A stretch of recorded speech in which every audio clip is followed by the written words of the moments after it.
So today we're going to be looking at informal assessments and sort of really important. So we're going to look at the role of assessment, especially formative and reading programs. We're going to learn how to administer a key informative assessment, the informal reading inventory. I know many of you are probably familiar with those, but I wanted to go over sort of the nuts and bolts and also like how to take it to the next level. And I want to explore other types of assessments that can be done quickly in a reading program. Okay, so I'm going to show this with a little clip from Will Smith's Key to Life, Running and Reading. This is something that he did. I think it was the Nickelodeon Awards in the 1990s. So let me just show you. You'll definitely tell it's the 1990s. I want to say something that I want you to remember for the rest of your lives, okay? I want you to listen closely. I'm giving you the key to life right now. This is the key to life. The key to life is running and reading. All right? Now listen, very serious. The key to life is running and reading. All right, now, why running? When you're running and you're out there and you're running, there's a little person that talks to you. And that little person says, oh, I'm tired. My lungs are about to pop. Oh, I'm so hurt. I'm so tired. There's no way I could possibly continue. And you want to quit, right? That person, if you learn how to defeat that person when you're running, you will learn how to not quit when things get hard in your life. Running, all right? That's the first key to life. Reading. The reason that reading is so important. There have been millions and billions and billions and gazillions of people that have lived before all of us. There's no new problem you could have with your parents, with school, with a bully, with anything. There's no problem you can have that someone hasn't already solved and wrote about it in a book. So the keys to life are running and reading. Okay.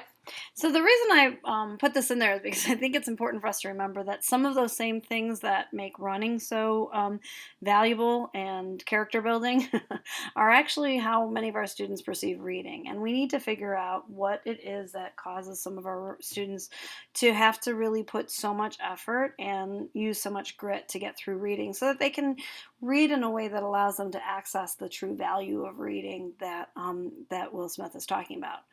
So one of the things that we want to think about is formative assessments. And I know most of us are familiar with formative assessments. I'm going to put the definition here from the Council of Chief States of Schools. But, the important thing about formative assessment, that it's a process. It's not just a test, it's a process, and it's not just for the students, it's also for the teachers. We're supposed to be using them, but our students are also supposed to be using them. So one of the things is, if your students aren't using formative assessments to help them to maybe identify some learning goals and things like that, you might want to consider how to get them more engaged in the process. And it provides assessment feedback on our students, but also on ourselves and on our teaching. And it helps the teachers to adjust, to make adjustments, to improve our instruction so that our students can achieve whatever our goals are. So that's, we want to think about that as terms of a process. And that's why having these quick assessments really help us, because if we're making adjustments, if we can have constant formative assessment going on, it's really important, because it's giving us feedback and letting us know if our adjustments are working or if we need to continue to adjust further. One really important type of formative assessment that you see in a reading classroom is the informal reading inventory, which is a sequence of graded passages in which the teacher attempts to find a student's independent, instructional, and frustrational levels. The students read the passage orally, and they are given some short comprehension questions.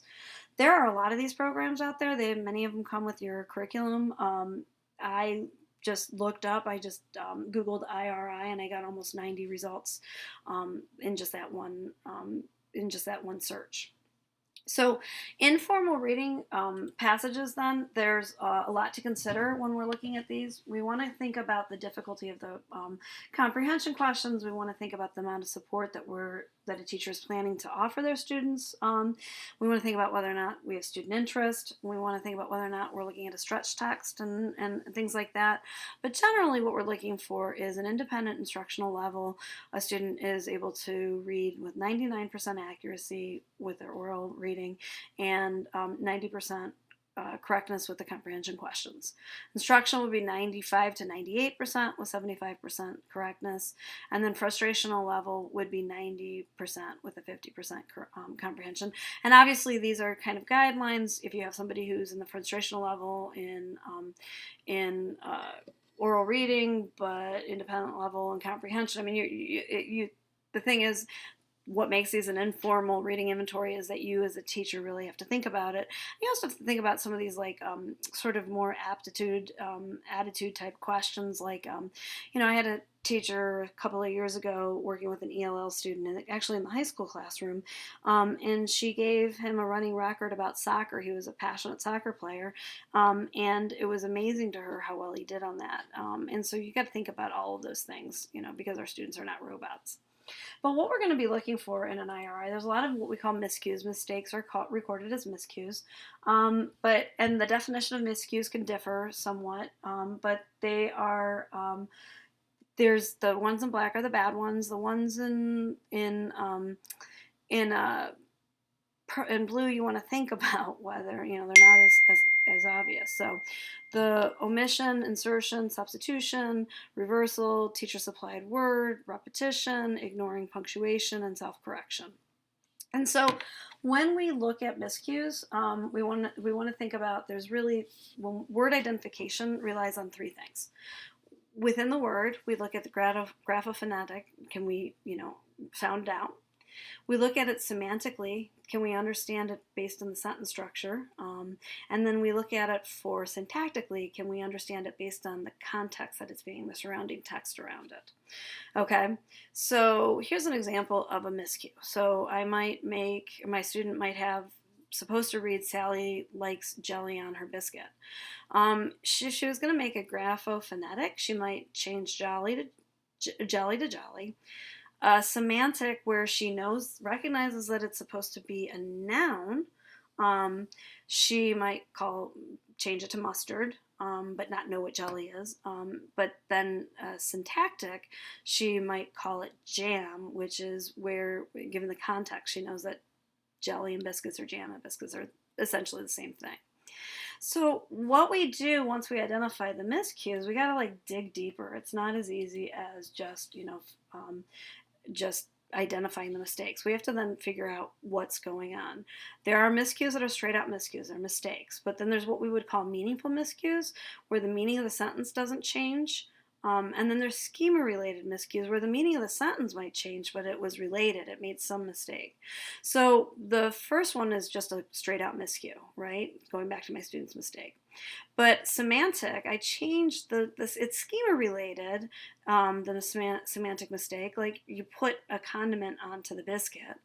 And really the least worrying mistake that I would have cued would have been if they'd made the jam instead of jelly mistake. So what I'm going to show you is a little. Sorry. The other thing I just want to talk about is that we want to think about the comprehension questions, because not all comprehension questions are the same. IRAs typically include comprehension questions that are scored 1 if the student gets it with some help from you, 2 points if they can score it without any prompting, and generally they ask for things like character, setting, and events. And one of the things you want to think about is that really the totality of comprehension, right? So that's why we want to think about that. So I'm going to show you a quick video. I know many of you have given informal reading inventories, but some of you haven't, and I just wanted to show you, and it's always good to go over the basics, even if we do something daily to remind us how we should be doing it, even if sometimes we forget some of the pieces.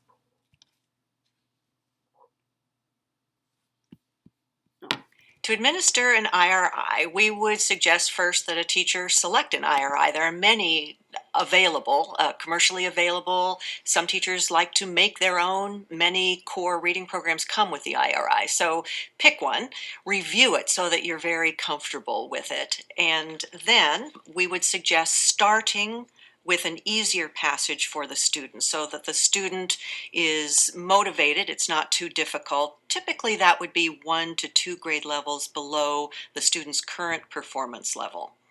We, of course, start any assessment by telling the student why we're doing the assessment and establishing rapport with the student so, again, they feel comfortable and do their best work for us.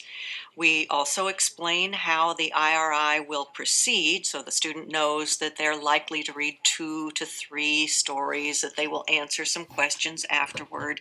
Again, we want them to be comfortable and do their best work. Hi, Soleil. Hi. You're going to do some reading for me, okay?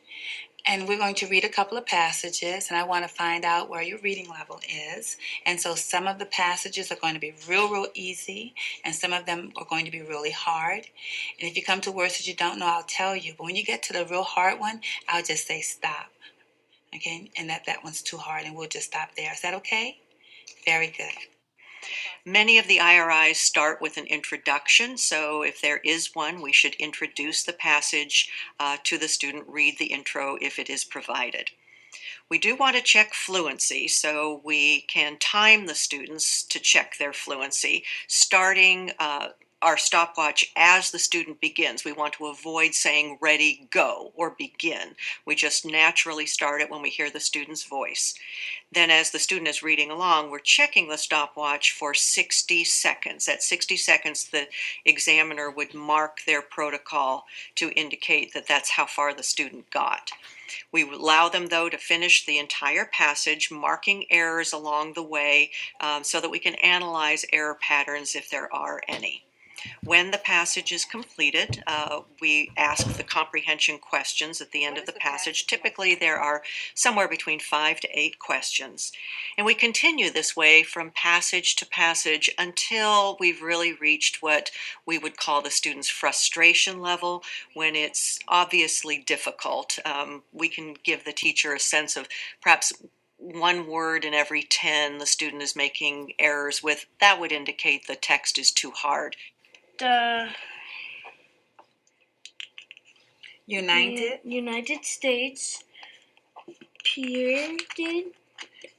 printed its first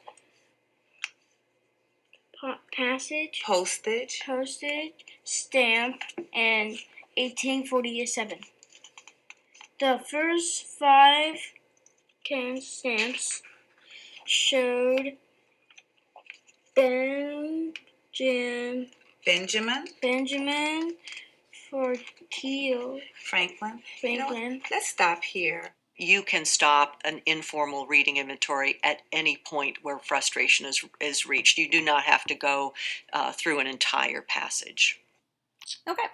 All right. So, we're going to go over like how to take really good running records. And one of the things I want to caution, I know that many of us, because they are time consuming, even though we say they're quick, we know that if you have 24 students in the classroom, it's not as quick as we like to pretend it is. So one of the things is it's very common for us as teachers to train some parent volunteers to administer IRIs for us. And one of the things I want you to consider is whether or not the data that you can get from your teachers or from your volunteers is going to be enough. So if you have a really difficult student, or at least routinely, it would be helpful if you're actually doing the running record, because what we're going to do is we're going to kind of dig into what these running records will do. So what a running record is a way to track a student's performance for analysis, and they can be used for any text, not just an IRI. So you can even do a running record for like a graded word list or an oral reading of the current class text. Basically, you're going to follow some of the same procedure as the IRI. Give the students a copy of the text. You keep a copy of the text, and then you will code it. Okay, but what you're going to do is you're going to be looking for student errors, and the errors that you're going to look for is you're going to look for things like miscues and corrections. So you're going to look for crossing out words when they're missed. You're going to analyze fluency and prosody. You're going to give them words per minute. How quickly did they get through the passage? Within a minute, how many words per minute did they get? You're going to note meaningful and schematic related miscues, and then you're going to give your general impressions. So these are all beyond just being able to figure out when the student hit 95th or 90th percent accuracy. And so they really do require you as a student, as a teacher. We're going to give one of the activities we're going to do this week is you're going to do a miscue analysis. And often I have students that are amazed that the student is into what would be their frustration level, but yet you can see some really meaningful understanding of the text, comprehension of the text. And so I think that that's really important for us to keep in mind, that that kind of insightfulness is only going to happen when we're giving the running record, which I know is a shame. So think about, I know you're limited resources, but think about when you should be deploying yourself as a resource giving the running record versus using something like a parent volunteer. So when I say general impressions, what are some of the things that you might do? General impressions are going to be like your notes at the end, and you might talk about things like, what does a child do when they come to an unfamiliar word? Do you notice that he uses context clues or semantic clues? Do you see her identifying word parts and not recognizing that something couldn't be that because that's a noun and the sentence requires a verb? Things like that. Do they deploy phonics? Do they overuse phonics? Is there a pattern to the miscues? Are they fluent and natural in their reading, or is it choppy and word by word? Do they read and punctuation? Do they stop at a sentence with a period? Do they question things? Do they verbally indicate a question? Do they pause and check for understanding on his or her own? So these are the types of things that you're going to kind of, there's no way to code for it. You're just going to like write some thoughts down after the end of the running record. Your coding might look something like this. So that you can, and most teachers are going to develop their own coding system, but this is, you can use something like this if you'd like. All right. So what then is, why are we recording these? We're not recording these for posterity. We actually want to figure out what's going on with our students, right? So we want to think about what the miscues are and what they could be telling us. So here are some examples of common miscues and what they might tell us about the reader. So if the student doesn't respond, just stops reading the passage, they might have little word attack skill. They might rely heavily on sight reading. They might lack confidence to use context clues, or they might really be anxious. They might have performance anxiety. And those are all things that, again, you're going to have to kind of consider. You're really playing detective here. Substitution, you want to see if the substitution is an acceptable substitution, because it's going to tell you something different if it's acceptable versus not acceptable. If it's really far from the original intent, then they might have poor phonics skills, or they might not be using the context to help them predict. If they're small or common familiar words, it might just be poor vocabulary. If there's an insertion being made, it might mean that they're drawn to the word that it's about to come, and they're trying to get ready, prepared mentally for it, and trying to make sure that they're semantically acceptable. So kind of like buying some time. They could also mean that they're reading too fast. If it doesn't change the reading, insertions don't tend to be a big problem. Omissions, if it isn't changed, it doesn't tend to be a big problem, so you're going to watch for meaning changes. It could mean that the reader is just going too quickly. It could mean that the reader has weak sight vocabulary, and they're just kind of, we tell them to work around problems. Well, they might be working around that problem. When a reader is hesitant, we might start to see repetition.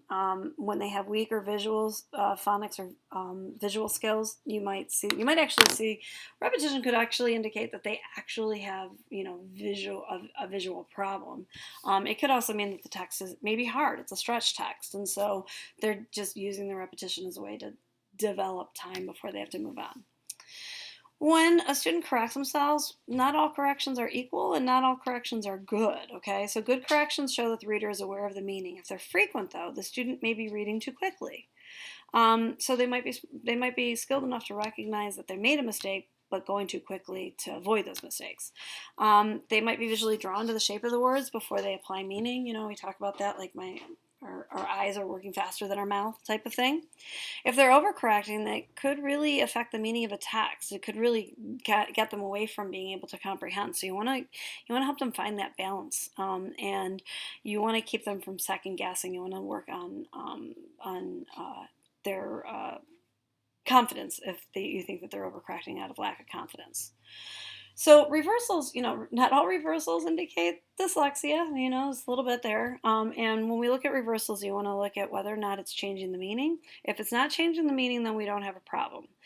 But reversals could cause kind of like a cascading effect of mistakes. So a reversal could cause the reader to need to change the grammar. There might, like, the new word ending might be needed to keep the sentence grammatically correct. So you want to look to see whether or not they're following through, because if they follow through with those mistakes, it probably means that they recognize that they made the reversal in some capacity, and they continue to correct it. It's almost like one mistake rather than multiple mistakes. If they're reversing small, high-frequency words, that there are some that just often have reversals. Was for saw or on for no. You want to point those out to the reader so that they become aware of it, to build that kind of metacognition. So when a reader hesitates, we want to look to see, first and foremost, do we have a lack of confidence?